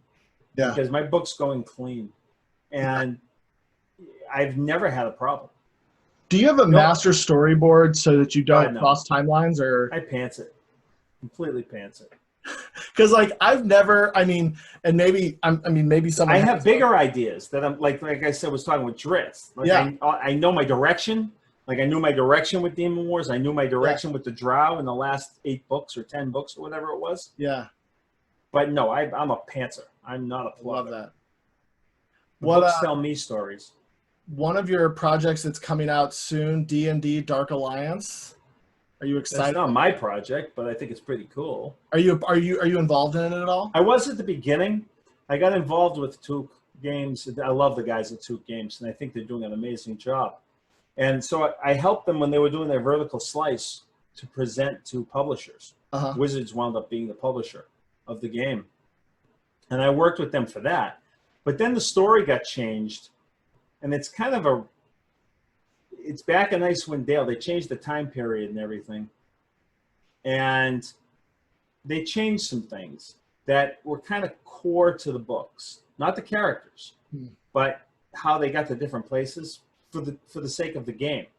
And so that's when I dropped. They asked me to stay on and keep writing. I was really busy at the time anyway, and I said no, because I think that I want to be able to keep my work separate from somebody else's interpretation of events. And so I didn't want to rewrite where the characters were at different stages that fit the game. Yeah. It's okay that they did it. I'm not mad at them doing it. They're serving a different purpose with the game. Yeah. But for me to do it, I was afraid might cause some confusion. Yeah. If that, what's really canon? You're going to go back and write Crystal Shard now, rewrite Crystal Shard, you know, that type of thing. So the way, even when I came in, the way they've always looked at the realms is that not everything has to line up perfectly. Right. Because it's the individual artists, whether it's a writer, a game creator, or whatever, it's their campaign in the realms that they're telling you. Their D&D campaign in the realms. Yeah. We try to stay kind of in the same frame, and again, the characters are important, but it's a computer game, and you're playing either Drizzt, Caddy, Bruno, or Wolfgar anyway. So the personalities of those characters are going to be what the player decides they're going to be. Right. Because the actions the player takes is going to be more telling than the dialogue you're given. Yeah. Right? If the player's playing Bruno and they run away from a fight, they say, I ain't going in there. That's too bad, right? That's the character redefining Bruno, which is fine. Right. It's the game. Right. So it's not my project, but it's about my characters, and I think it's pretty cool. Will you play I think the Funko Pop Drizzt behind me is pretty cool. I see. I noticed that. Will you play the game? Oh, hell yeah. Yeah. That's exciting. Oh, hell yeah. 4-player game? Yeah. Perfect. I'll send you my username, whatever platform it is. We can go through it together. Wizards has seemed to slow down on a lot of their books. Is that, I mean, are you going to write? Slow down. They ended their publishing line. Yeah, I mean. I went up to Wizards. I'll never forget this. I went up to Wizards as I was writing Hero, or I was about to start Hero, somewhere in that process. So it was contract time, and I had to go to Wizards for a summit anyway because I was doing some consulting with them. And I was going up there, and I was going to present them with a 10-book deal. Right? What year was this? Oh, boy, I don't know. It was 1, 2, 3, 4, 5, maybe 5 years ago. Yeah. I was going to present them with a 10-book deal that I figured would be the last contract, right? Because I was in my mid-50s at the time, mid to late 50s at the time. And if they would just match the terms of the previous deal, my wife and I already had a condo picked out in Hawaii, a vacation condo that we really wanted. So I walked in there thinking I was going to get this nice upfront money on this biggest deal I've ever made. And they said, by the way, we're not doing any more books. And I went, oh, don't sign the papers. Don't sign the papers. And it was a shock. They ended their book line. Hero was, I think, the last book that came out. Yeah. It was either that one or one Ed wrote right before or after it. And that was it. You're going to continue either, you said earlier, with either another publisher or self-publish going forward. Do you That's have Demon Wars. For Demon Wars. Do you have anything else mapped out for what's next, or what you want to do next? Well, I know how the world ended in Song of a Risen God, the Corona world, and I think there's something that I want to do where that world is. So I want to write another book, and that's another trilogy or whatever books it comes out to be in that world that picks up after it, but is not dependent on it. So when you come to the book, this is the way the world is. And these are the characters, because I think it lines up wonderfully with something I've been wanting to write forever. Any hints? Any teasers? Oh, yes. I was hoping. The time on the Sea Sprite, like the pirate stuff, was some of my most favorite times. So I'm thrilled. And I was a big fan of, even though I could look past some of the flaws, but I was a big fan of Black Sails TV show. Oh my God, I loved that. I mean, there's flaws, but the battle scenes in particular were just amazing, unbelievable, and I just really enjoyed that show. Yeah, I really enjoyed it. It always felt like you were in hot, humid weather. Yes, and that's the Caribbean. I was like, they really nailed what it's like to be in the Caribbean. And I've always loved the stories of the pirates, and how we romanticize these absolute degenerate assholes who throw innocent people to sharks, right? But Black Sails went behind that a lot and showed a lot of noble intent from some of them, at least. And if I look at the world that I left in Demon Wars, it would work off the coast, because you have a new civilization has taken over, essentially. And I'll leave it at that because I don't want to spoil the coven for anyone. Okay. So what I see is the opportunity to write books that aren't dependent on what came before, but are just dependent on what the world is. Yeah. So you could pick it up for people who've never read Demon Wars. You can start with the new one. Okay. So yeah, that's there. And as far as the Dark Elf books go, I don't know, but there's one more thing I'd like to do, and I'm not going to tell you. Okay. And then, of course, that one more thing would probably lead to something else, you know. Will you ever go back to Catterley? But right now, I see something pretty clear that would kind of put the cherry on top of the big banana boat I built. Oh, that's exciting. Yeah. That's exciting. Do you think you'll ever go back to Catterley, you were going to say? Yeah, the Spirits. I might go back to Danica and the kids. I'm not planning to, but I wouldn't go back to Catterley because, I mean, I can't bring everybody back. Yeah, and that was kind of at the point now where you just, I mean, with the companions, I had planned to bring them back as soon as I learned about 4th edition. Yeah.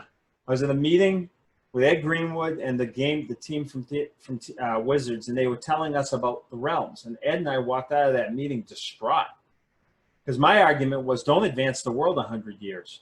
First of all, you're killing the book lines, because the only ones left will be the elves and maybe an old dwarf. Yeah. And what are you doing? And they were saying, well, we want to give people a place to jump into the realms. And I was saying, you're giving people a place to jump out of the realms. Yeah. So we walked out of that meeting, and Ed looked at me, and he was shaking. So was I. And he said, what are we going to do? And I said, we're going to outthink them. Right now, we're going to begin plotting how we're bringing these characters back. Yeah. Because when all of these people get yelled at because they made a mistake, they're going to come to us and say, how are we going to fix this? And sure as hell. Yeah. A couple of years later, probably 4 years later, I'm doing my talk at Gen Con. And when it's over, James Wyatt asked me to stay behind. I love James, one of my favorite people in the world. And he says, Bob, we got a problem with the realms. We got to fix it. I said, sit down. I'll tell you how. Yeah. And this was the conversations that I had with Ed years before and ongoing. And so what I did, when I wrote the companions, I was terrified. Because you're doing something you can't do. Yeah. You're bringing people back from the dead. Oh, but the way you did it. So what I decided was to have Brunner echo the sentiments of the readers who say you can't do that. So Brunner didn't want to come back. He felt compelled to come back when he was given the choice, and he was pissed off. Yeah. And through that whole book, he's just mad because he feels like it's making a mockery of all he did and all his sacrifices of his first life. I had Regis come back with something to prove.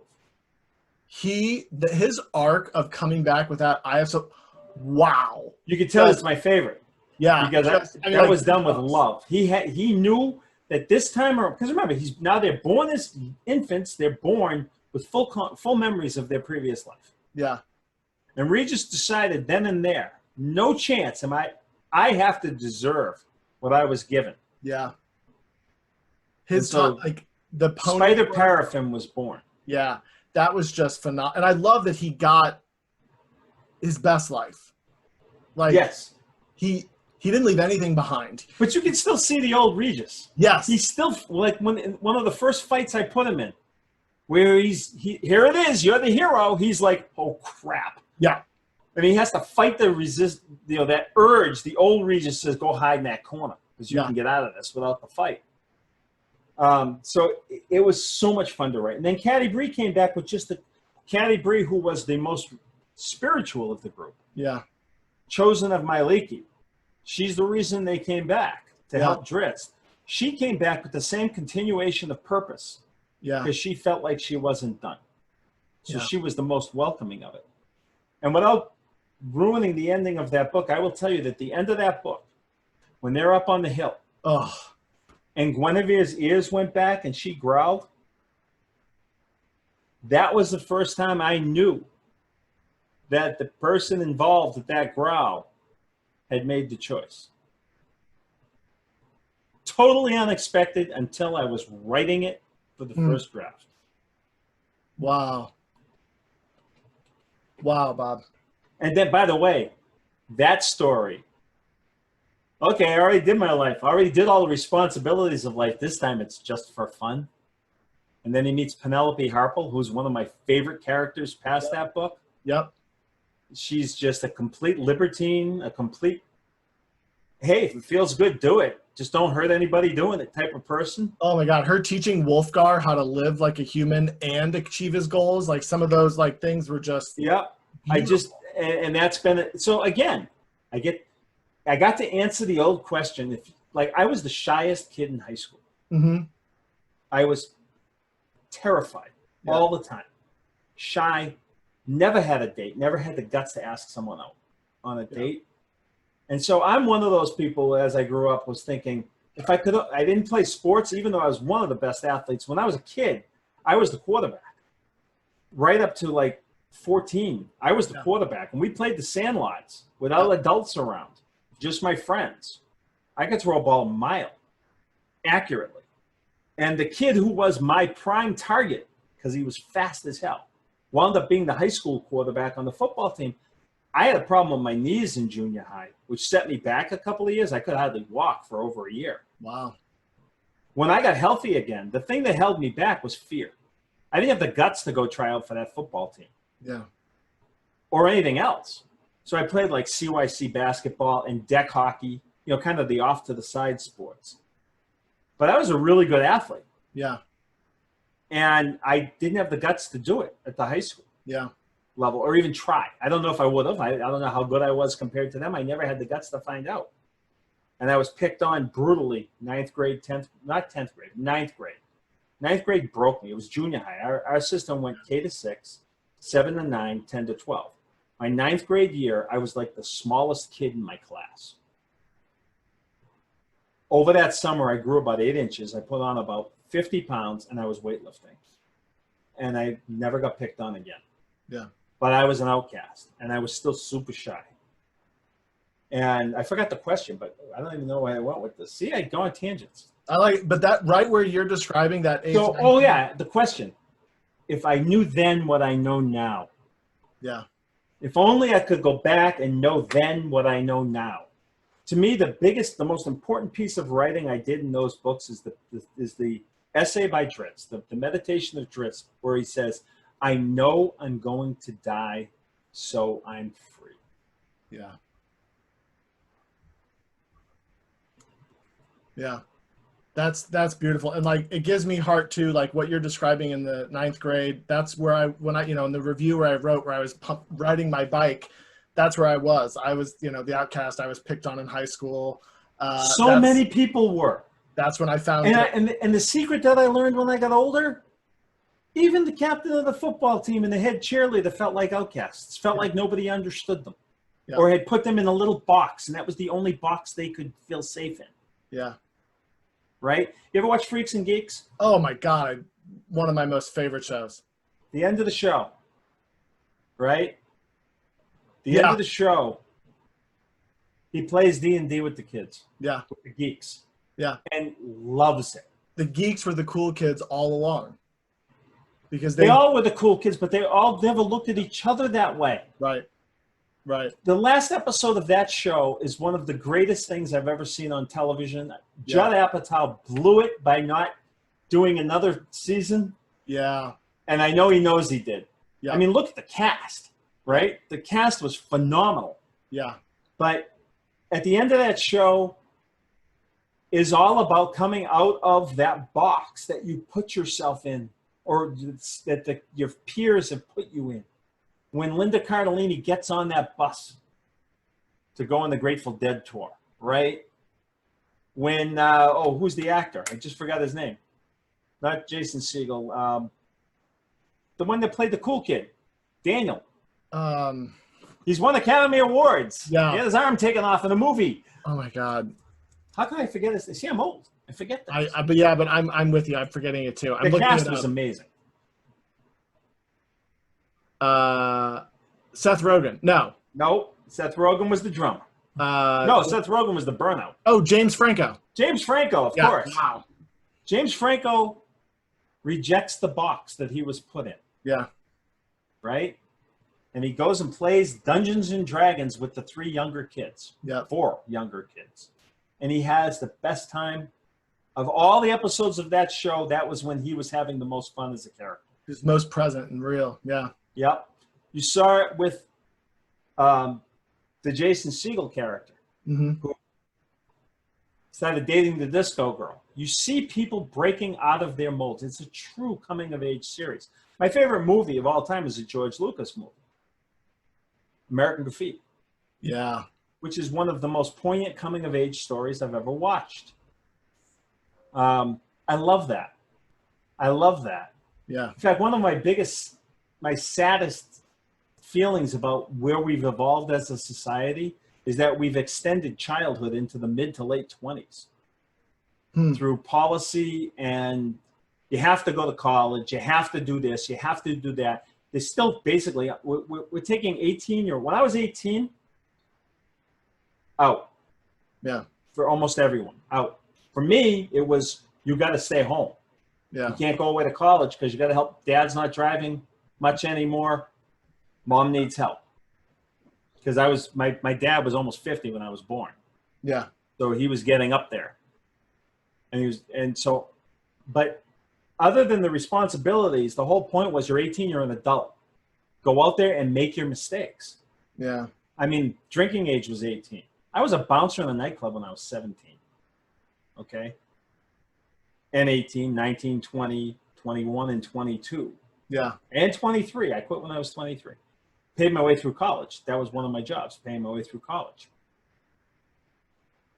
But if you go back, ask anyone, you're too young probably to appreciate this yet, but ask anyone over the age of 50 about the best times, the most tumultuous, crazy, ridiculous, the worst time, the best time you're ever going to, the time you're most alive.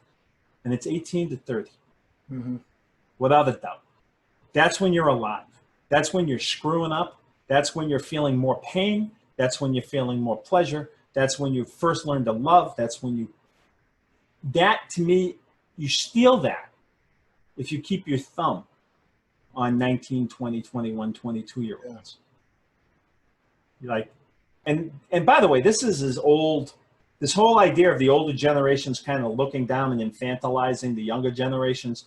I remember a Lucy show right after I Love Lucy. So this is like 63, where she has to give a high school commencement. And she gets up there and says, I know a lot of my friends are like really worried about this younger generation, but I know them and I'm not worried at all. And they're amazing. And that's how I felt about every generation coming up. So like one of my favorite parts of television, bits of television, the first 8 minutes of the newsroom, right? Yeah. It's brilliant television. But the one thing I disagree with is when he says, you are part of the worst period, generation period ever. And the reason these are my kids. My kids are awesome. My kids teach me. I was playing catch up with my son, Brian.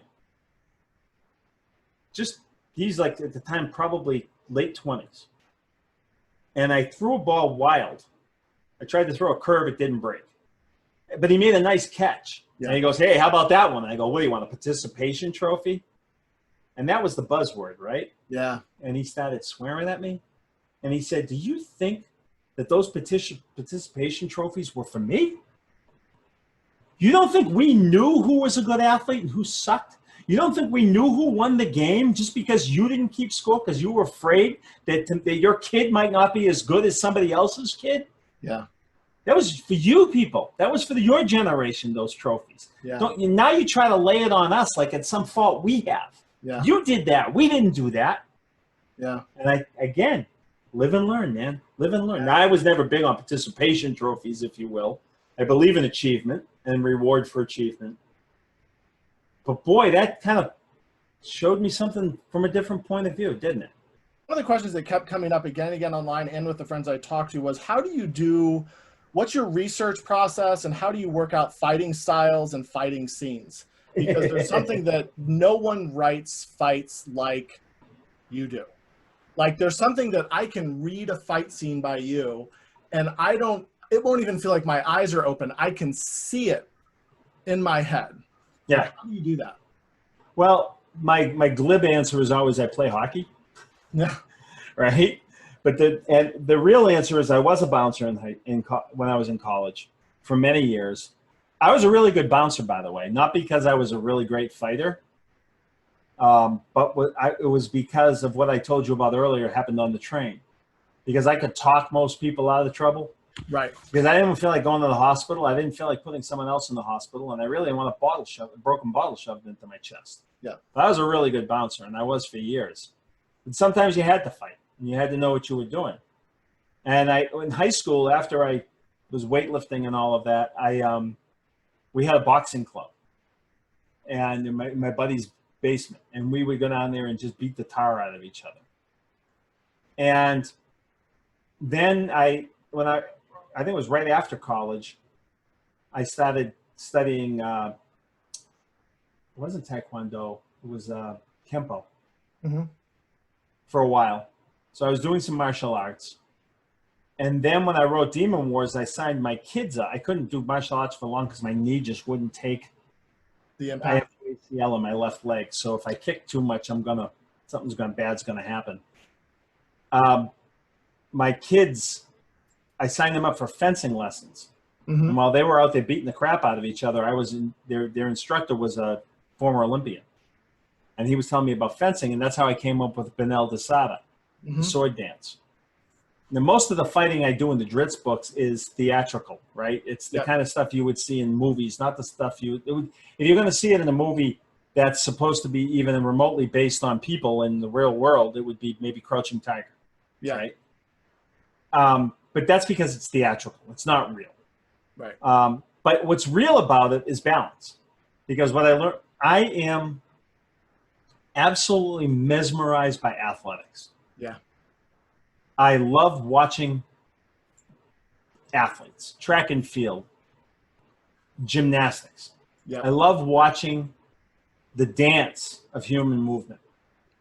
I was a big boxing fan. Ali Frazier, Ali Foreman, Ali anybody. Hence the Battle Ragers, perhaps? Just that. Sure.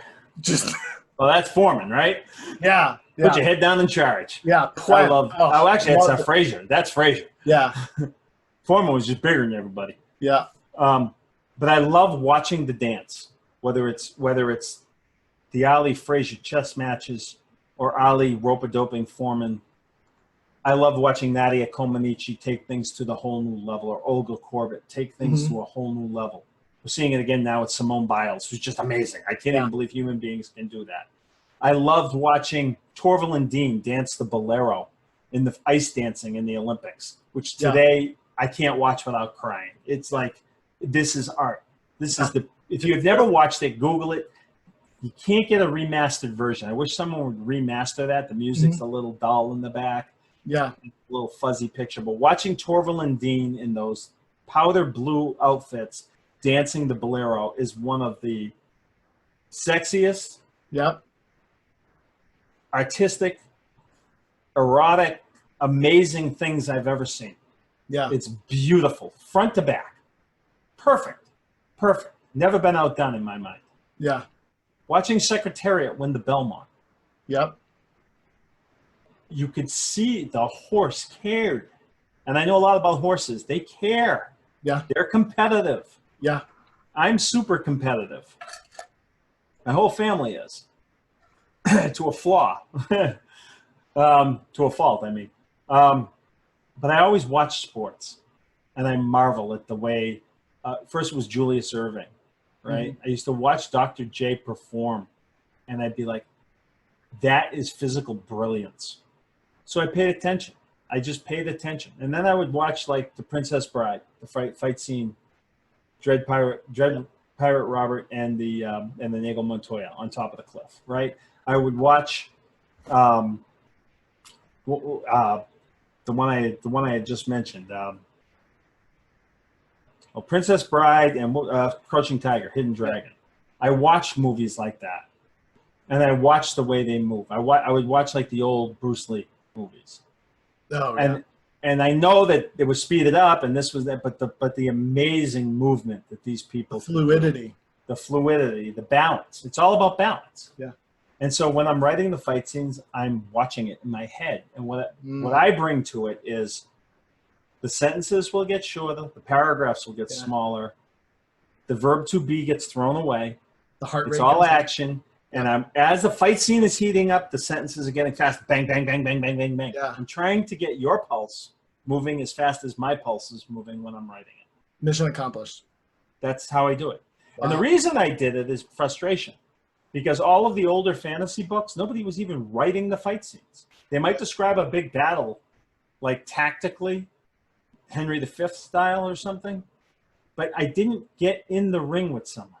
I didn't, but the one that got me the maddest, my best writer friend is Terry Brooks. Yeah. And in Wish Song of Shannara, I was in love with Garrett Jacks. I thought he was like one of the best characters ever. And then he has his ultimate fight. He has the greatest fight he's ever going to have. And Terry skips over it and you see him after. And I was like, screaming. It's like I still yell at Terry every time I see him. Why didn't you write that fight? Write it. I want to see it. Yeah. One of the things I decided early on, I'm a kid of television, visual, is that I was going to make the books very visual, and I wanted people to be in that fight. Yeah. The other thing is I would read fight scenes from people who obviously have never been in a fight. Yep. And the characters are pondering all these different things. That's not how it works. No. It's not how it works. Yeah. If you're consciously thinking, you're dead. Yeah. And so like in the new books, I really wanted to take that to a new level in terms of how you get there. And so in one of the books, you see Zaknafein. Yeah. The double draw. One specific 7-sequence move it would only work in one situation. Mm-hmm. But he expected that situation because he had studied who he anticipated might be his opponent. And he just practices it over until he does it as easy. Like if you're writing, if I tell you to write something in a book, you're signing a book for me, and I tell you write blah, blah, blah, blah, blah, blah, blah, and I give you a bunch, you'll write it. If I tell you to write your name, you'll go, and you'll be done. That's the difference. Yeah. The warrior has to go through the routine with the sword. I mean, you spent a lot of time with Drizzt, the magic bracers that he wore on his ankles, how he tried to train and how it got too kept knocking him off balance. Yeah. Yeah, that's interesting. You'll appreciate this. For the Princess Bride, I officiated a wedding in South Carolina in November and did the marriage monologue as the opening to. Oh no! Yeah. Oh no! Marriage. It was pretty. The marriage. Marriage. My son's wedding. The woman doing it started with marriage. Yeah. Everybody just died. Funnier story, but really kind of ridiculously ridiculous. Uh-huh. My mom died a few years ago. And she was Meme. She was the matriarch. She had 7 kids, a bunch of grandsons. Mm-hmm. A bunch of grandsons. We were all devastated. I mean, it was her time. She was old. We were accepting it, but it was, Meme. Everybody loved my mother. Yeah. She was a hard person not to adore. So we're in the church, and it's really sad. Her name was Irene. And the priest walks out. So my mom was Catholic. The priest comes out and says, Irene was a wonderful person. And I went, oh no. And I looked over at my nephews, my brother's kids, who had lost their dad. My brother died 20 years ago. And I see one of them, he's like this. And I thought he was sobbing.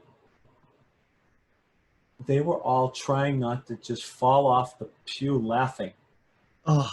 It was exact. I don't, and I shouldn't be making fun of a list, but I almost thought if I was a priest and I had to do a sad funeral, I'd do it just like that. Yeah. It was like my mother. We all said the same thing. My brother, is playing a joke on us. Yeah. Oh, that's too funny. And we were dying. I was like, tears were coming out of my eye. Yeah. Because my mom was there, was gone, and because I couldn't stop laughing. Yeah. It was incredibly ridiculous. I don't even know how to describe that moment in my life. I love it. I lost my nephew of 13 years old to cancer August of last year, just had his 1-year anniversary. And at his celebration of life, he's a huge hockey fan, and with cancer, he'd gotten really involved with the Blues, and they'd send him all these jerseys stuff. And so I asked my sister, I said, I want to wear one of his jerseys at the celebration of life to give my talk about him. And Bob, I had this experience of like, I couldn't write what I wanted to say. Like it just didn't happen. And then we get to the thing and I'm just trusting that like my block is going to undo. And my sister hands me the jersey. Didn't think it was a jersey for a 12-year-old boy. So I put it on and I knew exactly what to say, because the thing that Gavin and he was autistic. The thing that he and I always talked about was, how does a joke work? And we spent hours dissecting, like because he was like, you're so funny. I'm like, that's because I've told 1,000 bad jokes. Yep. And so that was what I talked about, was this is perfect because he's here and he's laughing. And like, yeah, I'm with you. I can feel I'm with you. Well, celebration of life is the point, right? Yeah. That's the point. It is. Well, I do. Let's see. I have one other. Oh, on the one other question was, or do you think Gino? Several people want to know if Gino's going to do any more writing with you or writing on his own. Gino worked with me on the Coven. Oh, okay. I didn't know that. He didn't do the writing, but what I did is we worked out an outline, and then Gino took the outline and he expanded it a little bit because I was under the gun. I was really busy and running back and forth and buying a house in California and all, bouncing back and forth and everything.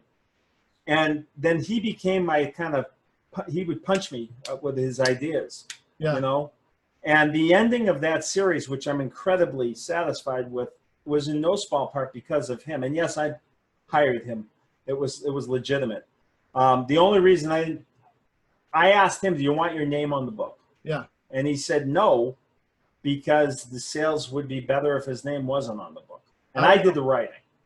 A lot of people on the Reddit boards wanted to know, so it passed. And yes, so Gino is he's got 3 kids now. He's got a 4-year-old, an almost 2-year-old, and an infant. Oof, he is a proud house husband. This is what he does. Yep. He's working independently for me for some projects. Like right now, Gino we did a Kickstarter a few years ago on the Demon Wars game. But we did percentage dice because we're all math geeks. And percentage dice is nothing for us. Yeah. But I found out that it really slows down the game for a lot of people. So we're converting it to D20 system. Also because of things like D&D Beyond, where we can maybe build helpers for online gaming. Yeah. So I've got Gino converting that all to Gino and Brian. Both of my sons worked on that with me. Brian worked with me on the cryptic quests that I did for the Neverwinter game. Yep. He now works for Riot Games. Oh wow. And is doing fantastic.